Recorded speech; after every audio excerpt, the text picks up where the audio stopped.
Hi, welcome to Real Estate Channel.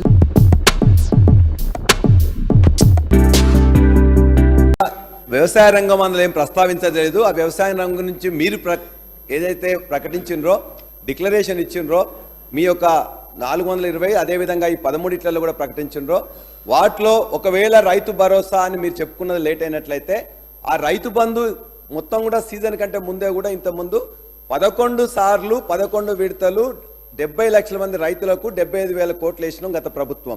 ఇవాళ మీరు దాన్ని ఒక సీనియర్ మొత్తం కూడా డైలీ సీరియల్ లాగా సాగదీస్తా ఉన్నారు.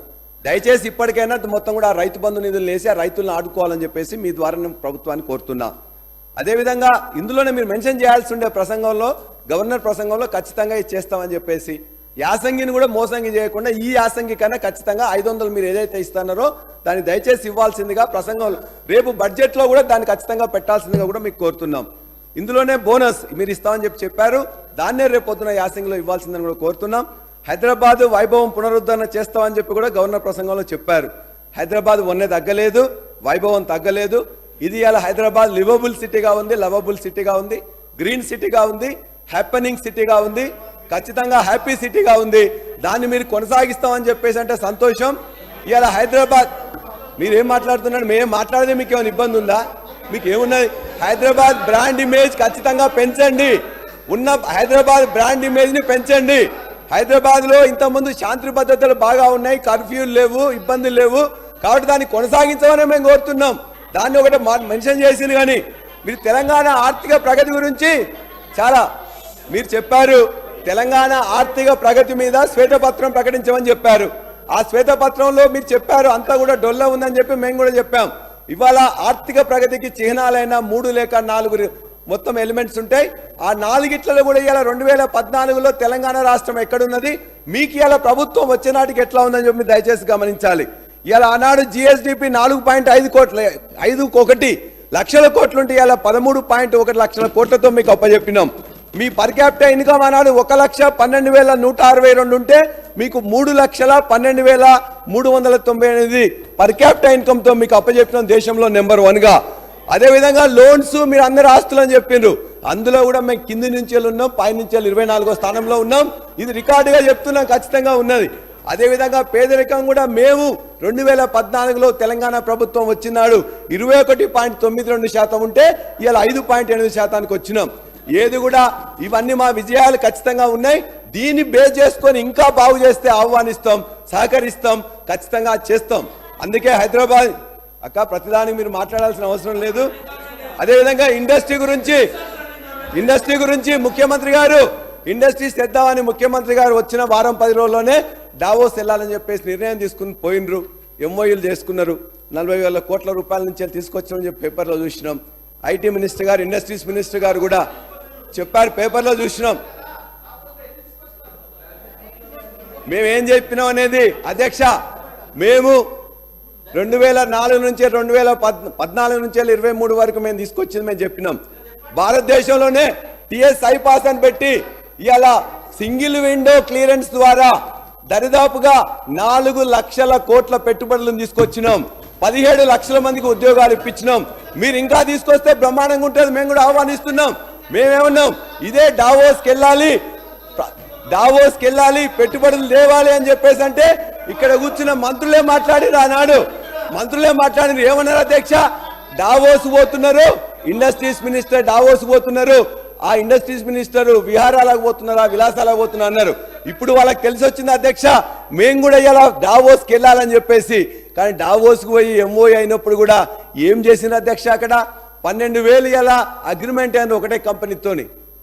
నేను ఇలా రాహుల్ గాంధీ గారిని కోట్ చేస్తా ఉన్నా.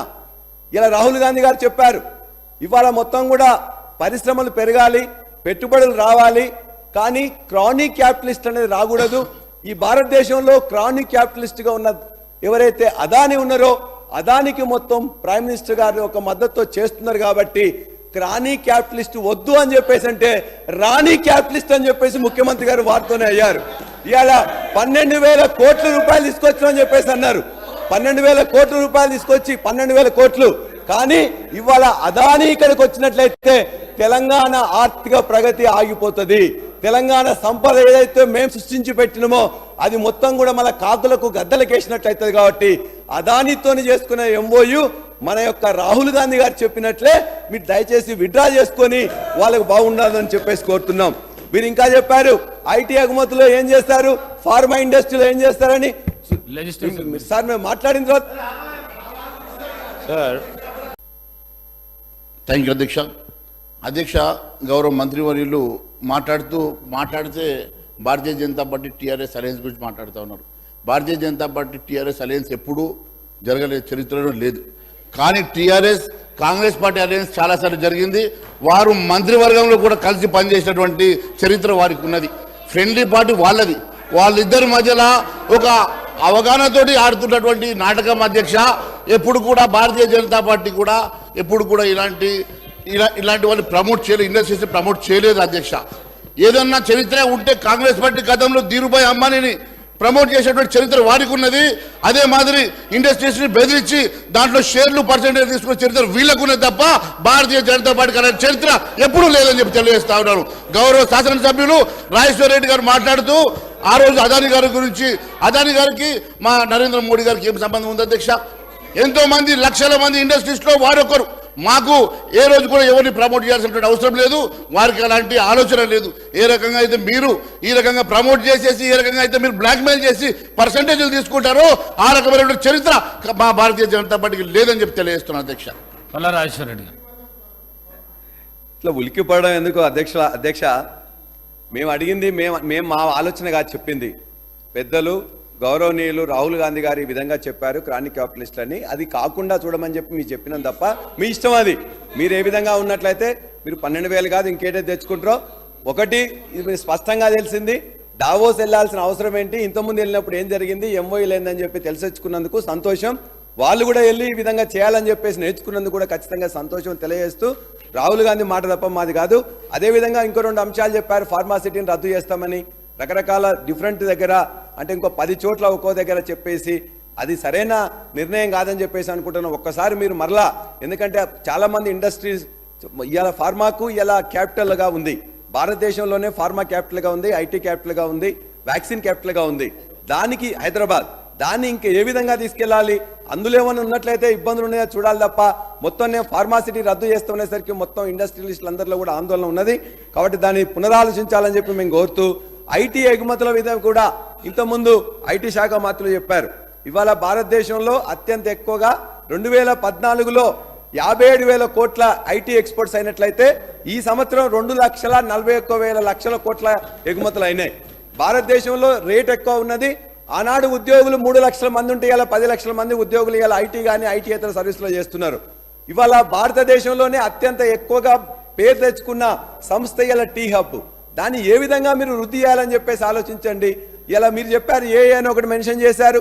ఇలా ఆర్టిఫిషియల్ ఇంటెలిజెన్స్ కానీ, రోబోటిక్స్లో కానీ, డ్రోన్స్లో కానీ ఈ యొక్క హైదరాబాద్ కేంద్రంగా దాన్ని ఇంకా మీరు అంకుర పరిశ్రమలను డెవలప్ చేయాలి. కానీ దాన్ని ఏమన్నా మీరు తక్కువ చేసినట్లయితే మనకి ఏదైతే ఒక ఈకో సిస్టమ్ డెవలప్ అయినదో ఆ ఈకో సిస్టమ్ డెవలప్ కాకుండా చేసినట్లయితేనే మన యొక్క ప్రగతి కొనసాగుతుంది, ఐటీ ఎక్స్పర్ట్స్ కొనసాగుతాయి, ఐటీ ఉద్యోగాలు కూడా.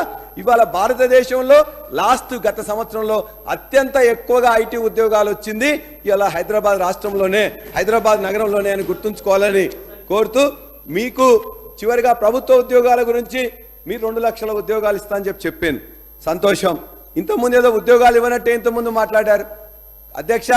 నేను మొత్తం కూడా డీటెయిల్స్ ఏ డిపార్ట్మెంట్లో ఏ ఉద్యోగమో చెప్తామా, కానీ ఏ ఉద్యోగాలు ఎన్ని వచ్చినాయో చెప్తాం. 1,60,000 ఉద్యోగాలు, 1,60,000 ఉద్యోగాలు 10 సంవత్సరంలో ప్రభుత్వంలో కానీ, ప్రభుత్వ సంస్థల్లో కానీ, సింగరేణి కావచ్చు, జెన్కో కావచ్చు, ట్రాన్స్కో కావచ్చు, ఒక 10 సంస్థలు రిక్రూట్ చేసిన ఒక పబ్లిక్ సర్వీస్ కమిషనే కాదు.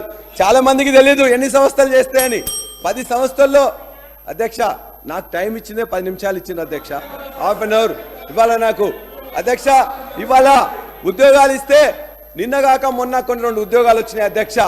2 లక్షల ఉద్యోగాలు ఇస్తామని చెప్పారు, సంతోషం.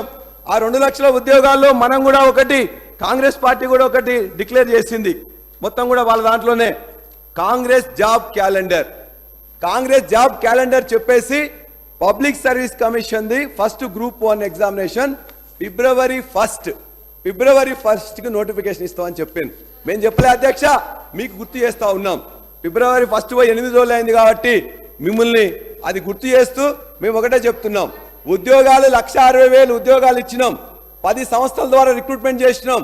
ఒక పబ్లిక్ సర్వీస్ కమిషన్లో ఒక దగ్గర పేపర్ లీక్ అయితే వాళ్ళ మీద చర్యలు తీసుకున్నాం. ఇవాళ మీరు పబ్లిక్ సర్వీస్ కమిషన్ రిక్రూట్మెంట్ వాళ్ళందరినీ కూడా తీసేశారు. ఎవరిని వేసిండ్రక్క? ఎవరిని వేసిండ్రు? ఇవాళ ఒక రాజకీయ సంబంధం లేని వేస్తా అన్నారు. రాజకీయ నాయకుల్ని కూడా వేశారు.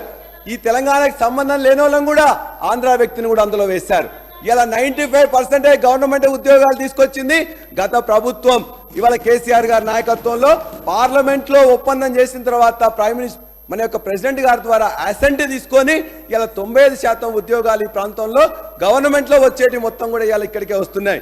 అంతేకాదు గౌరవ ముఖ్యమంత్రి గారు మొన్న మాట్లాడుతూ 2 ఉద్యోగాల సందర్భంగా నర్సెస్ ఉద్యోగాలు ఇచ్చారు. నర్సెస్ ఉద్యోగాలు ఎప్పుడు నోటిఫికేషన్ వచ్చింది అధ్యక్ష? 30వ తారీఖు డిసెంబర్ 2023. ఎగ్జామ్ ఎప్పుడైంది అధ్యక్ష? 8వ నెల 2వ తారీఖు అయింది. మొన్న ఎలక్షన్ కమిషన్ ఇవన్నీ నిధులు ఇవన్నీ ఉన్నాయి కాబట్టి మొన్న ఇచ్చారు. సంతోషం. ఈ యొక్క ప్రక్రియ అనేది కొనసాగుతుంటది. ఒక ప్రభుత్వంలో ఇచ్చినా ఇంకో ప్రభుత్వంలో వస్తుంది.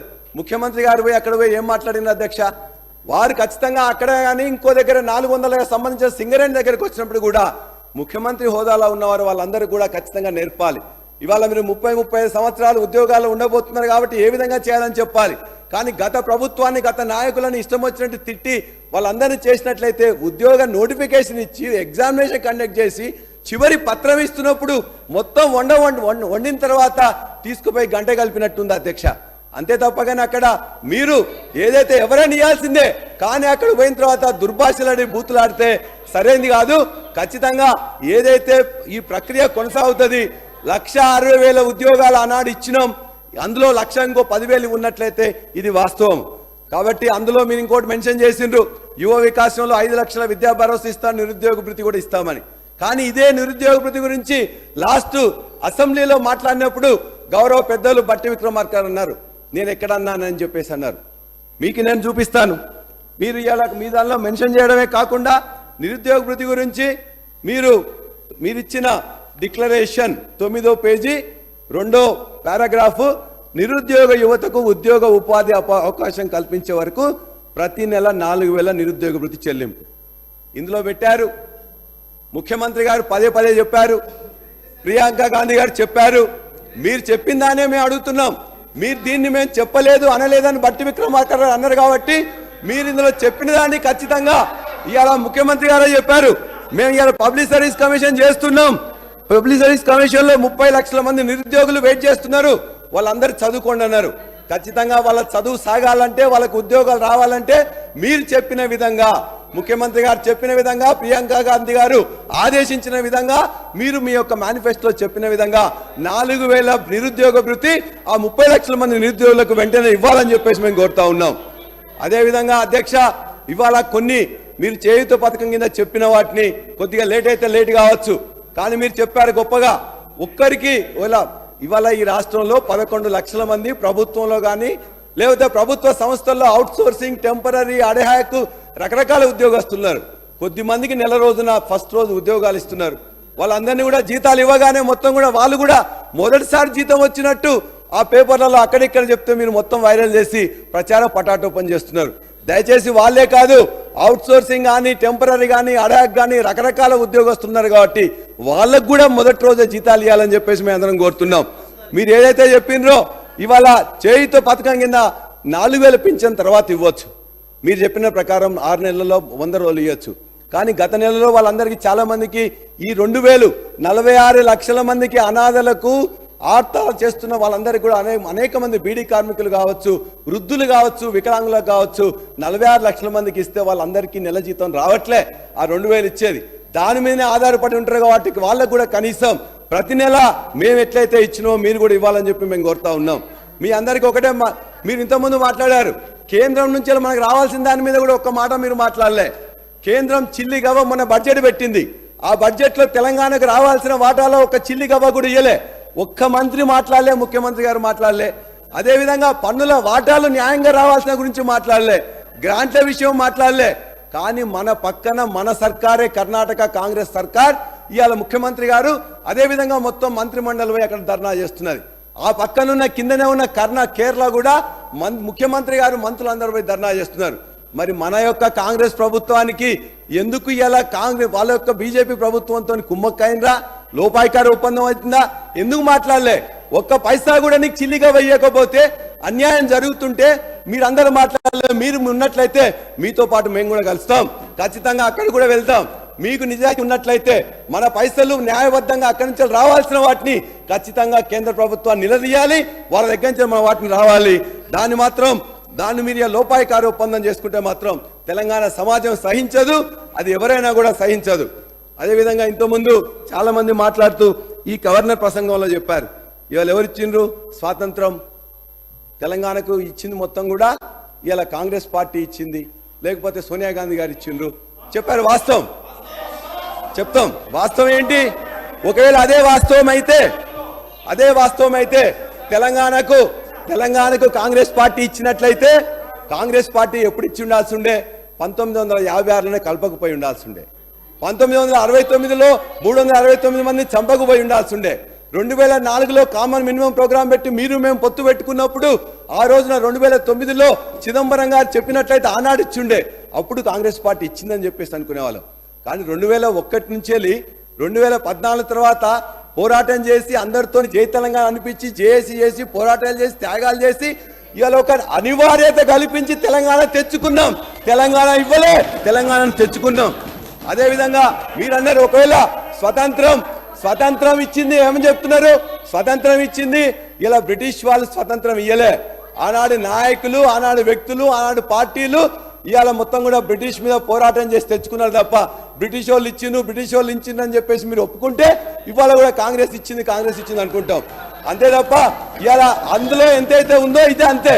బ్రిటిష్ దగ్గర నుంచి వెళ్ళి స్వతంత్రాన్ని ఎట్లయితే ఆనాడున్న కాంగ్రెస్ పార్టీ కూడా భాగస్వాములే, నెహ్రూ గారు, గాంధీ గారు, పటేల్ గారు అందరూ భాగస్వాములే. అది వాస్తవం అయితే ఇవాళ ఈ పోరాటం చేసి తెచ్చిన కేసీఆర్ గారే తెలంగాణ తెచ్చింది తప్ప మరొకరు కాదు. శ్రీనివాస్ గారు అధ్యక్ష దాని మీద మాట్లాడుతున్నాం అధ్యక్ష. వాళ్ళు మాట్లాడినప్పుడు మీరు విన్నారు అధ్యక్ష. వాళ్ళు గవర్నర్ ప్రసంగం కాకుండా మమ్మల్ని తిట్టే దానిలోనే మొదలుపెట్టిన, మేము తిట్టట్లే. ఇండస్ట్రీలో ఏం చేస్తున్నాం, వ్యవసాయంలో ఏం చేసినాం, మీరు ఏం చేయాలని చెప్పినాం తప్ప మేమేమలే. తెలంగాణ తెచ్చుకున్న వాస్తవాన్ని కూడా చెప్పకపోతే ఎట్లా అధ్యక్ష? తెలంగాణ తెచ్చుకున్నది కాంగ్రెస్ పార్టీ. ఆ రోజు అందులో ఉంటే భాగస్వామి ఉండొచ్చు, కానీ కేసీఆర్ గారు కదా తెచ్చింది. చివరికి అధ్యక్ష మార్పు అని అంటున్నారు అధ్యక్ష. మార్పు అని అన్నారు కరెక్టే. మేమేమనుకుంటున్నాం, మొన్ననే అగ్రికల్చర్ యూనివర్సిటీలో విద్యార్థులందరి మీద కూడా మొత్తం మీద కూడా వాళ్ళు ఏమన్నారు, 100 ఎకరాలు భూమి కేటాయిస్తున్నట్టే పర్వాలేదు, 100 ఎకరాలు కేటాయిస్తున్నంటే మెడిసినల్ ప్లాంట్స్ ఉన్నాయి కాబట్టి కొద్దిగా ఇది కాకుండా వేరే దగ్గర కేటాయించండి అని చెప్పితే అక్కడ మొత్తం కూడా వాళ్ళందరినీ కూడా సిగబెట్టి మొత్తం కూడా పోలీసు వాళ్ళు గుంజుకుపోయినారు. మీరు అందరు కూడా చూశారు. ఇదేనా మార్పు అధ్యక్ష? అదే కాదు, ఉస్మానియా యూనివర్సిటీలో కాంగ్రెస్ నాయకులు పోదామంటే ఆడ విద్యార్థులందరినీ కూడా ముందస్తు అరెస్ట్ చేసిండ్రు. అదేనా మార్పు అధ్యక్ష? ఇవాళ అదే విధంగా విద్యార్థులు ఇవాళ మీరు ఏమన్నారు, ప్రగతి భవన్ కంచెలు పగలగొట్టినామన్నారు. ప్రగతి భవన్ కంచెలు పగలగొట్టినారు వాస్తవమే, కంచె కూడా తీసేసిండ్రు. కానీ ఆ కంచెలకు డబల్ త్రిబుల్ తీసుకొచ్చి మొత్తం కూడా ఇవాళ 60 రోజుల పాలన కాకముందే మొత్తం కూడా అసెంబ్లీ ముందు మొత్తం కూడా కంచెల మీద కంచెలేసారు అధ్యక్ష. పోలీసులు ఇంతకుముందు 1000 మంది ఉంటే ఇలా 3000 మంది పోలీసులు పెట్టిండ్రు. ప్రజాస్వామ్య పాలనప్పుడు ఎందుకు కంచెలు, ఎందుకు ఇంతమంది పోలీసులు? మేము అడిగేది మార్పు అంటే అధ్యక్ష మాకు కట్టిన బిల్డింగ్లకు పేర్లు మార్పు కాదు, లేకపోతే నెంబర్ ప్లేట్లకు మార్పు కాదు అధ్యక్ష, లేకపోతే ధర నుండే భూమాత చేయడం మార్పు కాదు అధ్యక్ష. ప్రజల జీవితాల్లో మార్పులు తీసుకురావాలి తప్ప ఇవి కాదు అధ్యక్ష. చివరిగా ఒకటే మీకు చెప్తున్నాం అధ్యక్ష, మేము ఇలా చివరిగా ఒకటే మాట అధ్యక్ష, లాస్ట్ ఒకటే అధ్యక్ష. ఇవాళ నిన్ననే కాలేజీ గురించి పదే వారిని చెప్తూ అనేక అబద్ధాలు కూడా వారు చెప్తున్నారు. కాలేజీ గురించి, కాలేజీ వరంగల్ జిల్లా ముద్దుబిడ్డ కాలేజీ వాళ్ళందరూ కూడా నిన్న మా జనగామ నియోజకవర్గం నుంచి ఒక పెద్ద మనిషి వాడు పంపించిండు. ఎందుకంటే మీరు రాసిన తర్వాత చూసిన తర్వాత ఆయన కూడా చిన్న కవి. చివరిగా ఆయన చెప్పిండు, అధికారం వచ్చిందని అహంకారపడుతున్నారు, ప్రాజెక్టుల హక్కులన్నీ పరాయిలకు ఇచ్చిండ్రు, ఇదేనా మార్పు అంటే అంతెత్తున దూకుతున్నారు, తిట్ల పురాణం పెట్టి తిక్క చేస్తున్నారు. విన్నావా కాలోజీ కాంగ్రెస్ పాఠం, మొదటికే మోసం తెచ్చిన మొండి చేయి వాటం. జై తెలంగాణ.